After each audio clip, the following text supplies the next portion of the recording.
Yan ang mga sumasayaw.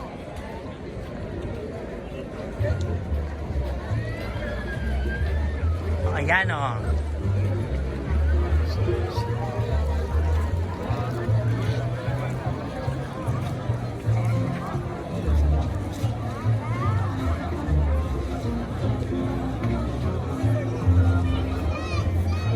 Hanggang Marina, Oo, lakarin mo na lang. Oo, tama. Kung nakaya nga lakarin ni... Saan ba may metro? Ni Christine, yung apartment niya hanggang Bibi.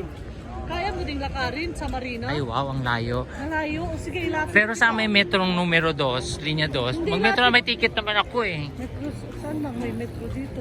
Kasi Kailangan, kasi Tetuan. Kasi Marina. Saan may metro dito? O kung Marina may metro, oh. Bakit? Hindi kita i-drop sa Bakit ako bakit ako maglalakad kung ganun kalayo? Nang wag na. Dalawang kalye ba? O sige. O sige, i-google map ko na lang para lang po Hindi kasi. ka sa Glories, hindi ka na sa Glories, sa diretso ka na ng Marina. O sige. Magdiretso Ka na na lang. ng Marina. Doon ka na sa Ah. doon ka na sa Marina bababa. Dalawang kalye lang yun. Dalawang kalye lang. Bibi na. Sige. Hindi na sa Glories. Kung Glories mapapalayo ka. Sa Marina na lang. Yeah. Ito, para makuha naman ng evening restaurant. Sige, lakad ka lang. Tatakbo ako.